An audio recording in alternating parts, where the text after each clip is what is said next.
Hello and welcome to Sarja's Custom Tutorials. Today we're going to be looking at the Savage Crucible Frazetta Warrior with Ball and Chain, which I have been very excited about getting. This is actually really the only figure from the Kickstarter I wanted to get, mostly because it was my first time doing Kickstarter, so I was trying to be a little cautious, but I did end up getting one of the Lemurian slates as well, and I really enjoyed it. So I went out and grabbed a couple other figures from the line while they were on their in-stock sales. You can check out those videos in the link above. But anyway, let's take a look at our packaging. This is my best rendition of the artwork from the package. If I can get the ball and chain right there, I think I did a pretty good job recreating that. But anyway, I love that they they're letting the Frazetta artwork speak for itself, which is amazing.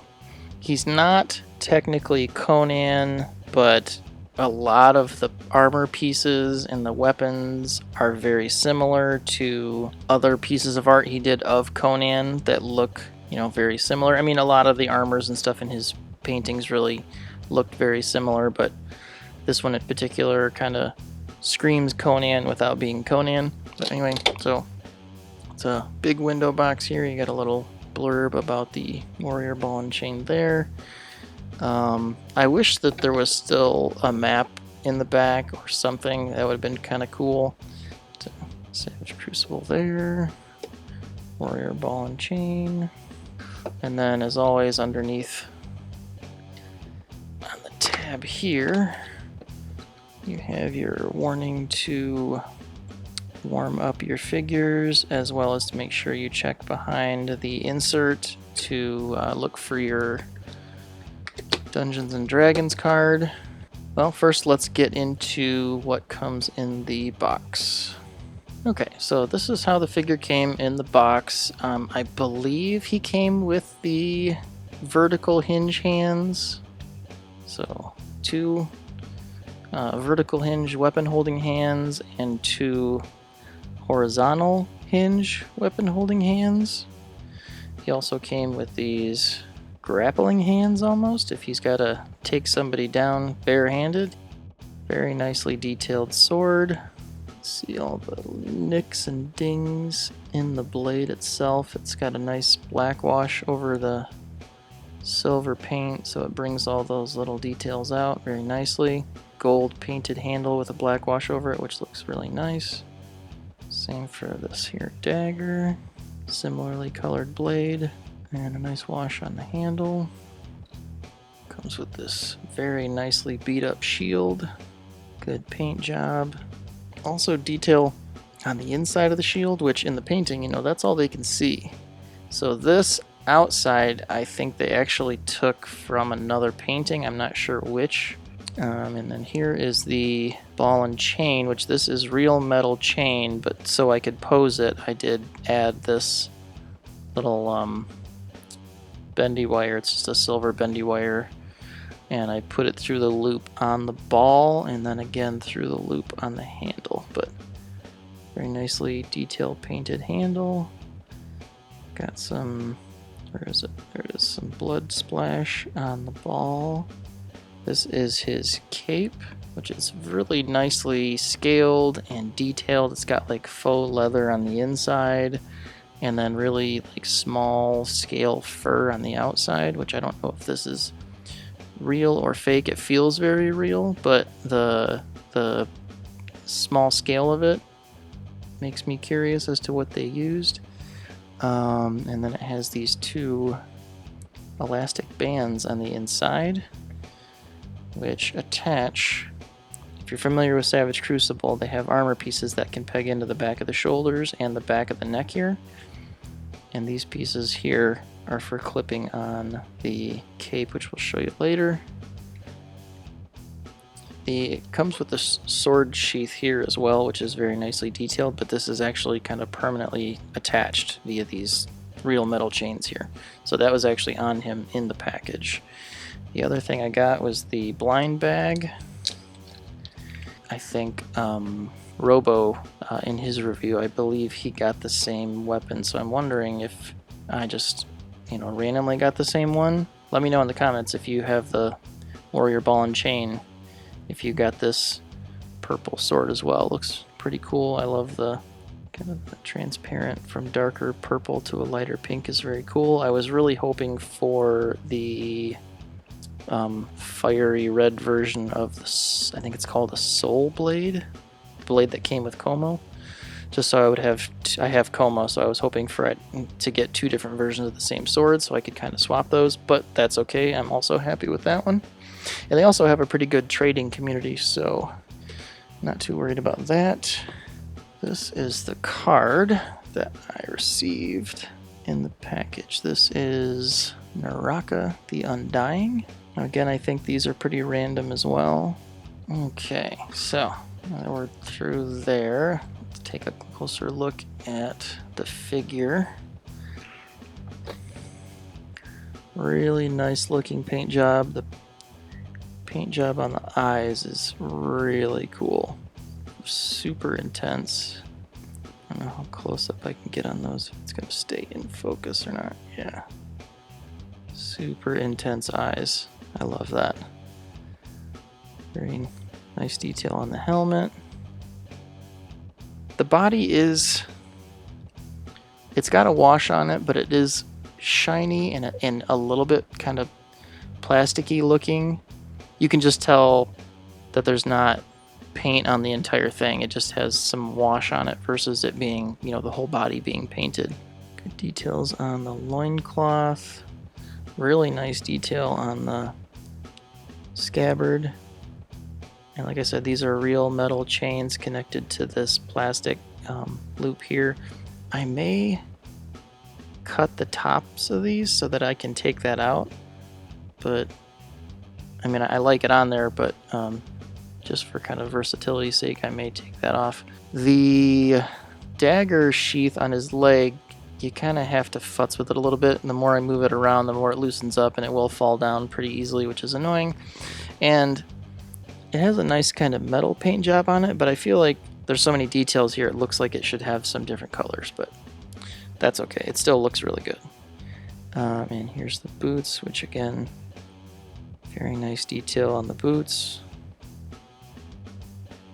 Rivets in the armband look really good. And then this, I don't know if this is real metal or just a really hard plastic. I think it's metal. Close up on the necklace there, which looks really good. They did really, really well kind of filling in the details of this figure from the artwork, because you can't see everything in the artwork. There's a lot in shadow. There's a lot that's kind of left up to the imagination. And they did a really, really good job of filling it in. I like that a lot. Really, really good looking figure. Okay, going over articulation. The head is, drop it off there, is a double ball peg. And without the cape on there, you get lots of good range. The shoulders do something that not a lot of figures do nowadays, which I think should. You can see the joint there, but that's okay because it blends in really well, and you get really good range with it. Most figures nowadays only get to about right here because they want to have not so much of that joint exposed, but like here it just kind of blends in. You can't even really see it. So I'm glad they did that. There is a butterfly joint that attaches in the front, so it's kind of like the old Toy Biz Marvel Legends. It comes out forward like that, and that's going to be really great for like two-hand weapon holding. You have this bicep piece here is a floating piece. You have double jointed elbow with a swivel. There's a pin here and a pin here going. This pin I think goes right into the shoulder, and this pin goes into the forearm. And you can swap the forearms with the lizard pieces, so you have slightly better than 90 there, but you also get a swivel there and at the bicep, so that's going to be really good for photography purposes. And then, like I said, hinge swivel wrists. upper torso here has a double ball. Go that far forward, that far back. You do see a little gap in there when you go all the way back. Side to side. And rotation there, and then I think it's a single ball down at the waist. It's forward, back.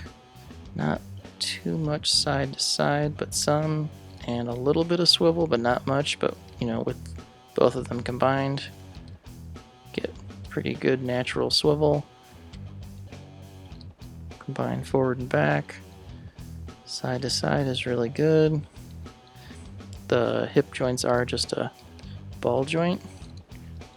Pretty good range forward.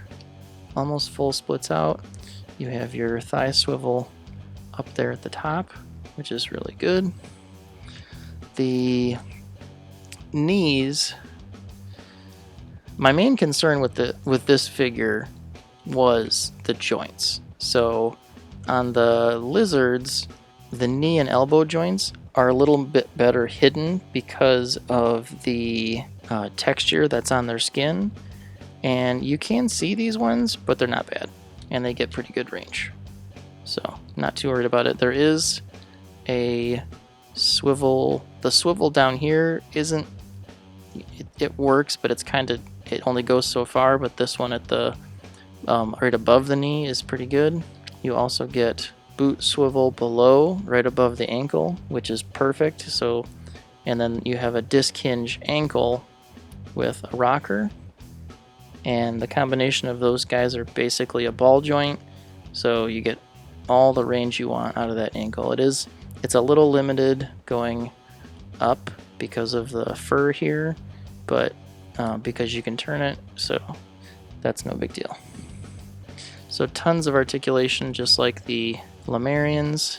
Doesn't stick out as much as I was afraid it was going to. The one that really sticks out more to me is this cut here, but you know, even that doesn't bother me so much because it's got such good range. Okay, so now I'm just gonna kind of put him all back together again. So these clips here, you can see the elastic band there. There's like a little clip right there. You just hook that underneath, just like that. And it's kind of cool because it's not floppy on the figure. So you want to make sure that when you plug these in, and then so these little balls just plug right into those ports. And I didn't have to warm it up, it just pops right in there.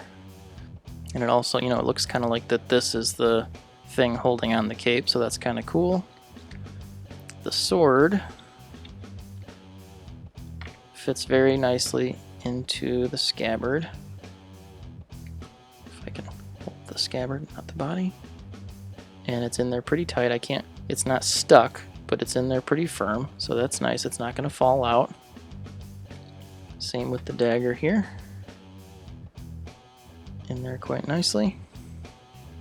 Now, for the shield, it's pretty hard to get the actual handle in his hand. And I don't really want to bend this so much. I feel like this might break before I actually force it into his hand. One thing I tried was kind of taking the hand off, put the handle on there like that, then push this through. But then you have to kind of make sure you're pushing on the hand to push it in and not on the shield, because you don't want to put too much stress on there. But this is all just kind of...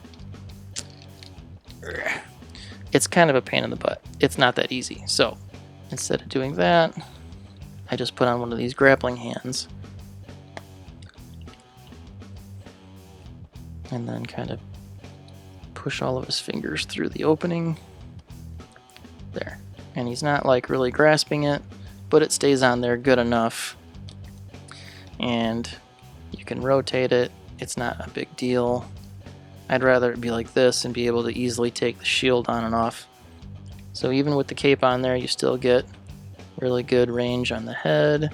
Oh yeah, I forgot to mention that the cape is wired. It has wires on each side, and they're not connected up here. They just kind of stop right here, but because the elastic bands are right there, you can actually get the thing it holds fairly well in positions. It's not going to stand straight up,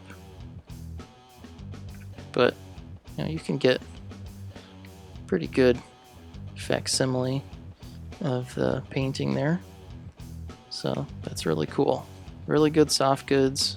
I don't know if I'm going to display them with the cape. The cape looks awesome. I probably will. It just is, it's integrated so well. I will most likely display him with the cape, but another question is, do I display him like he is in the painting? Conan the Barbarian action going on there. So because I'm a Frank Frazetta fan, he'll most likely end up being displayed similarly to the painting, but man, he's just a great looking figure. No matter how you have him, he's a great looking figure. And I can do some part swapping with one or two of the Lemurians. We'll do that a little bit later in the video. Right now I'll do some comparison shots. Here he is with a couple other barbarians that have been released recently. You have the Mythic Legion's Legendary Barbarian and the Frazetta Girls Conan. And here he is with the Zezre Studios Combatants Vladia Canine and the Frazetta Girls Norseman. Here he is with a custom NECA Conan using the Ming the Merciless body, and a custom Masterverse Conan using the Savage He-Man body. Here he is with a couple other NECA figures he might look good doing battle with. And here he is with the Executive Replicas Loose Collector Red Sonja and the Boss Fight Studios Epic Hacks Red Sonja. Here he is with the Marvel Legends Kazar and the Boss Fight Studios Epic Hacks Skeleton. And finally, here he is with some of the other Savage Crucible figures. We have the Lemurian Savage and Como of the Isles. Final thoughts on this guy? Definitely, if you can find him anywhere, it's definitely worth picking up. I think he's pretty much sold out in most places, so it might have to be aftermarket. I don't think they're planning on doing any reissues. As far as I know, he's sold out on their website. I don't know if he's sold out on other collector websites. I think he is most of the places, but really cool looking figure. Tons of, really great looking accessories. Doesn't come with a ton, but he can carry everything that comes on him in the package, which is nice. Tons of good poses. He can actually get into the pose from the artwork that he's based on, which is more than you can say for most other companies. Awesome figure. Savage Crucible is just continuing to knock it out of the park with every release I've gotten from them. I love. The Lemurians all look great. I'm excited to get Krieger. This is the guy that I wanted the whole time, and he has not disappointed at all. But anyway, if you enjoyed this video, please like and subscribe. Leave a comment down below. Let me know what other Frazetta figures you're excited for Savage Crucible to come up with. I'm super excited for the Death Dealer. I ordered 2 because you can make, I think it comes with basically two complete sets of armor and like 8 different head options. But I just wanted to have the 2 so I can at least have the 2 armor options, and I'll figure out what 2 heads I like the best. I'm pretty excited about that, and maybe I could use the helmets, the additional head options on somewhere else. You never know. Maybe I can make those work. But anyway, thanks for watching Sarge's Custom Tutorials.